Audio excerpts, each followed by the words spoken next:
You need to pay attention this week. There is an immense amount of opportunity on this Trending 10. The list that we have been covering for over 6 years straight without skipping a beat, hit the subscribe button, because the first book that you need to pay attention to is part of a line of 5 books that needs to be on your radar. Number 10 on the list, J. Scott Campbell, The 1 in 100, X-Men #2. This is hitting $100.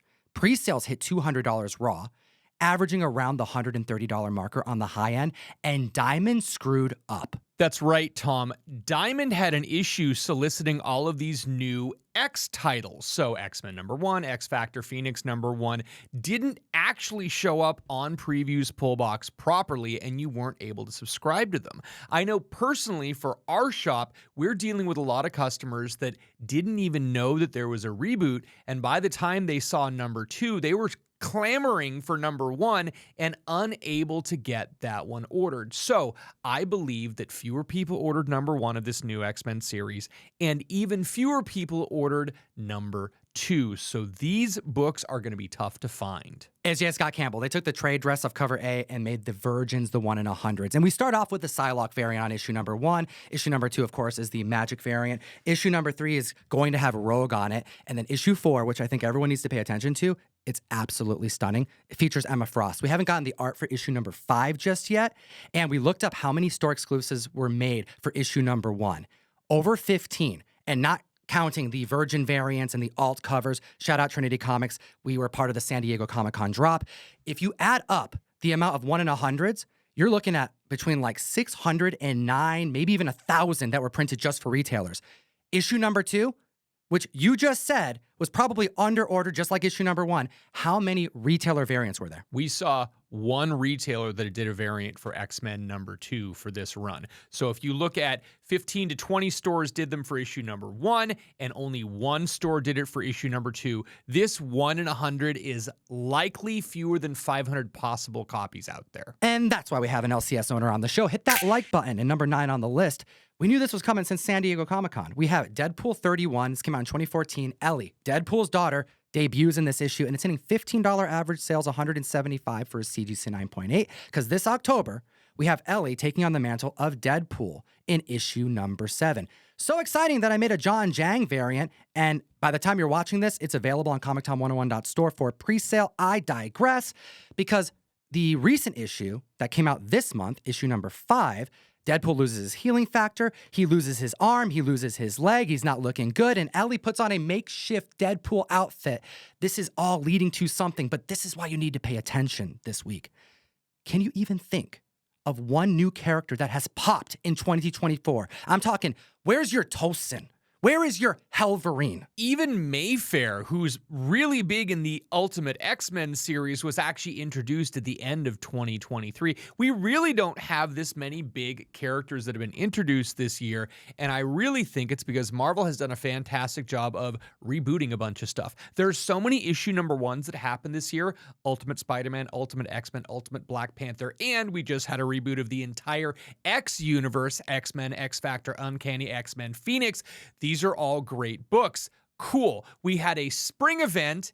April, May is when things started. All of a sudden, near the end of the year, October, November, this is when the first arcs are done, the first 5 or 6 issues of a new series, and they start introducing new characters around issue 5, 6, 7. So start paying attention. I think this is going to be the first of a few characters we may be talking about in the October, November time. An increase of copies sold of 107% this last week. Are you going to buy the first appearance of Ellie as Deadpool in October? Let me know in the comment section below. And do yourself a solid.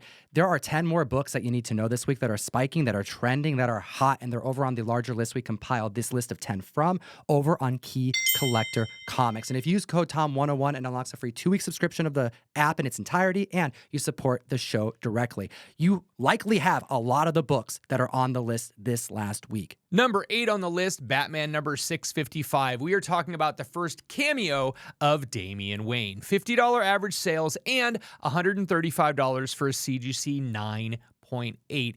Even with a 122% increase in copies sold this week, this book is nowhere near the all-time high of $499 for a 9.8 in May 2020.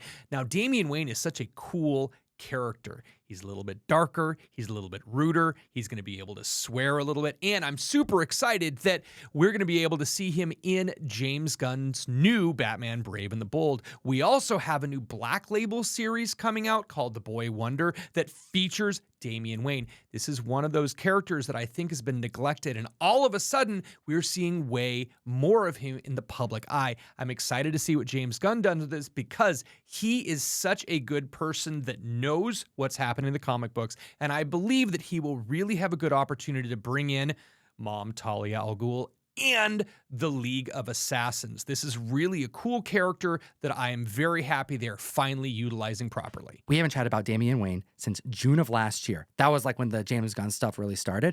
Since then, there's been an increase of 9/8 alone of 192 copies. The 12-month average is 170. The last sale for this book is $130. Enough said. Now looking at the list at number 7, I absolutely love this book because it goes against like all collector reasoning on what should matter as it pertains to a key collectible comic, especially a first appearance. We have Iron Man 282. The first appearance of War Machine's armor, because the first person to don it is Tony Stark. But who do you think of when you look up the character, think about the character? War Machine. James Rhodey Rhodes. This is the guy who's supposed to be wearing the War Machine, but this is such an iconically cool cover. I've always loved this cover. It says War Machine on it. It's got the War Machine, but it's just not the right guy. It's been confusing, but it's an expensive book. $100 average sales and $225 for CGC 9.8. We're seeing 138% increase in copies sold this week, and I love the fact that it's not because of the Armor Wars series or whatever's happening with that. It's because of Fortnite. The latest series of Fortnite, they have introduced War Machine as a playable character. I actually had an opportunity to play this a little bit last night. It's so much fun to run around. You can go over to Emma Frost's castle and beat up a whole bunch of Latverian guards. You have Gwenpool, who is stuck in a prison cell, and you can pick up War Machine. You can pick up his armor, you can pick up his blasters, you can pick up Captain America's shield. There's a bunch of cool Marvel characters. So if you're a fan of Fortnite, this latest Marvel season is a lot of fun. If you're looking for Rhodey Iron Man, you're picking up 284 of the Iron Man series, and now we're looking at number 6 on the list with immense opportunity. This is what I was talking about earlier. We have Amazing Spider-Man 194, a beloved character, a collectible character, a beautiful character, the first appearance of Black Cat. $350 for a high average sale on this book that came out in 1979. And in the last 4 years, it hasn't been a better time to buy this book. And there is spec reason. And I'm not even talking about that. I'm talking about the fact that this book hasn't been sub $2,000 in 4 years. And this past week, we see a sale for $1,989. Yeah, Cindy Sweeney may portray Black Cat. If that happens, this book is going to go right back up to the grounds it was hitting. I mean, dude, the high in May 2021 was $5,760, but it's been hovering between $3,000 and $5,000 over the course of 4 years, and then all of a sudden this year, it's sitting at sub $2,000. Black Cat just became prime to spec on. A 145% increase in copies sold this week, and we haven't talked about this book in about 4 months since the Madam Web movie crashed and burned. We are only seeing 12 more CGC 9.8s on this book. You can think that it's because of the super tough black cover that just is so easily damaged with spine ticks and whatnot. High grade, this book's super valuable and absolutely worth picking up when you see prices like this. If you don't know by now, it's because you don't follow me on Instagram, and it may be too late. ComicTom101.com, our September mystery mail call, has one of the greatest exclusives we have ever been a part of. We teamed up with one of the most influential artists, cover artists of our generation, John Boy Myers, on a Wolverine Revenge issue number 1. And yes, it's mature. And yes, it has the poly bag. And yes, it's selling currently for more than we're charging for the box. We have a Red Band store exclusive going out to every single member in September. And I have under 200 slots left. ComicTom101.com to join the community, support this show. And I'm also throwing a Miko Swyan variant in there too. That's an homage to 316 from the perspective of Venom's eyes. Damn it. Join the community. We'll get you some dope, funny books. And number 5 on the list, people don't know how to price this book. Alien number 1, the first appearance of Xenomorphs in comics. It's actually Aliens number one. True. Yeah, because Dark Horse released Aliens and then Alien, and we saw Alien showing up in Dark Horse Presents 26. They really had a lot of Alien things that Dark Horse was doing back in the day. And I think when this book first came out in, 1988, I don't think people were realizing how popular this would be. Right now, we are seeing $150 average sales, $2,450 for a CGC 9.8, and that is super low because the new movie just came out, Aliens Romulus, right? People are digging it. Everyone I've seen really, really likes it. I love it. That's the reason why we have a 271% increase in copies sold this week.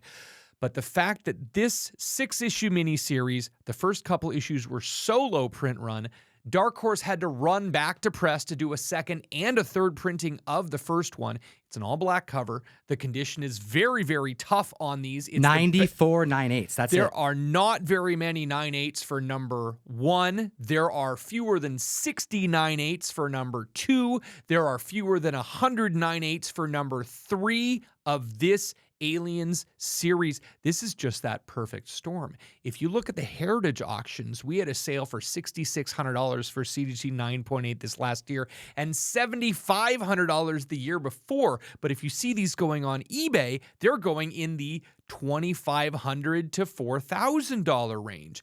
It's a very tough book, and this is really a case of it's the eye of the beholder. This is such a low census count. This is such an iconic book. I think people are just willing to pay what they're willing to pay because of the scarcity and the demand. It only comes up publicly 6 to 9 times a year, and it's been closer to 7 to 8 over the last few years. And if someone wants this book and they're ready to drop 3, 4, 5, or even $7,000 if they're on Heritage, well, they've been waiting at times throughout the year, 2, 3, 4 months for one single copy to come up. And that's assuming that the last copy that they said no to looked great. What if this new copy has one spine tick? It's an all black cover. It doesn't take much for someone to say, you know what, this is the one I want when there's only 5 or 6 opportunities in a fiscal year to grab it. Looking at the list here at number 4, and let me know if you watched Alien Romulus. I really enjoyed it. In the comment section below, no spoilers. Number 4 on the list. Undervalued, dude. This is a very important book. Not enough people own this book and respect this book. New Mutants number 1. This is the 3rd team appearance, but the first in their ongoing series. $15 averages, $135 for a 9.8 in August. But dude, the 12-month average is under $100. This is not a sub $100 9.8. You can't help but think that the failure of the movie would make this book worth less. But really, this has plateaued. This book in and of itself has been a $15 to $20 raw book for years, and the 9/8s have barely been over $100. It's so iconic. It's such a great team. I think this is a must-buy for anyone, and really, this is such a fantastic book. And the run is so important and iconic. Yes, we had the later issues of New Mutants where you've got 87 and 98 with the Deadpool and Cable. They're the important ones that everyone cares about. X-Force at 100. But if you look at Legion's appearance, if you look at all of those important books, I mean, really, this is one of those series that every single one of all 100 issues is important. It's great team building. And with speculation that New Mutants may be showing up in the new X-Men 97 series, this is probably a perfect time to get this when the prices are low. Yeah, they're saying there's 2 different X teams that are going to be featured in season 2. There's not a whole lot of X teams that they would use. You know, you got X Factor, X Force, or the New Mutants. Pick your 2. You know, and this is an underrated, underappreciated book. I'm going to go start looking for a New Mutants 1 just to like prove the point. Like, I bet I can find a high grade copy for way cheaper than it should be. And if you own it already, I'm proud of you. Let me know in the comment section below if you do. While we move on to another book at the list at number 3. If I find this book in high grade and it's going for $30 high average, and that's the sticker on the comic book, and that's what this next book is valued at, I buy it. If it says $40 on the price tag and it's a nice looking copy, I'm still going to buy it. If it said $50, which is higher than the average I'm about to report on, I would still buy it at $50. I know I'm talking about this book in a weird way because it's one of the greatest Batman stories of all time. Scott Snyder, Batman number 1 from New 52. 9/8s are $130. This is not worth $130. This is a $200 plus 9/8 book. And hell, I say that about the first print. I say that about the second print. I say that about the third print. All of them. Court of Owls, it's going to happen. In 2011, when this book came out, this was my first introduction to the Capullo-Snyder team. And Court of Owls absolutely blew my mind. I had taken some years off because I was, being a dad and having kids, and you always have that break. And when I came back to comic books, it was the New 52 Times. And me being a massive Batman fan, this was absolutely the book that I wanted to buy. It is amazing to see we have a 375% increase in copies sold this week, and this book has just been in a lull. Pretty much after New 52 ended and we got the whole rebirth thing, there wasn't a whole lot happening with this book, and at one point I was seeing $200 raw copies of the first print of this book. So to see this sub $50 for the first print kind of kills hunting, me. dude. Oh, yeah. Go buy multiple copies. Like, I seldomly talk about spec. Dude, Batman 1, New 52, is like one of the safest books you could ever buy. This just seems like a no-brainer. With Todd McFarlane releasing a Nightwing and a Talon and a member of Court of Owls toys, 357% increase in copies sold absolutely makes sense. This is a great series. This would be super easy to turn into a movie or any type of television series because Court of Owls is one of the best Batman stories ever. No need for Sam and Dean on this key. There's no supernatural stuff is what I'm saying. This is like easily adapted to the big screen. I want to know from the community, do you want to see it in the new James Gunn universe? Do you want to see it in the Matt Reeves Batman universe? Or do you want to see him in both universi? Because it's that damn good. And I got to stop talking about this book because you should have already bought it by now. Number 2 on the list is Power Pack number 1. Yo, if you want to get kids into comics, it's like superhero stuff, give them Power Pack. Why don't more people recommend Power Pack? It's like one of those books that I would go to the comic shop and just pull off the shelf and start reading. It's relatable. You got 4 kids with alien superpowers. It's just like a really wholesome comic book to get into superhero stuff as a youth. $15 average sales, $205 for a high CGC 9.8. This is a great read for the kids. And when we're seeing a 500% increase in copies sold this week, you'd figure something's happening. Well, news-wise, a few years ago, we were talking about how there's supposed to be a Disney Plus animated series. Well, right now, this last week, those rumors are being recirculated. We have no confirmation of this, but Disney Plus might be doing a Power Pack series. We said that 3 years ago. That's it. I know. It was 3 years. But I stand by it. I said it 3 years ago. This is a perfect animated series to get a lot of kids into superhero stuff. And the fact that they haven't prioritized this is super surprising. It's so easy. Go pick a Power Pack for your kids. And the number 1 most trending book in the world. Hit the like and subscribe. Oh, geez.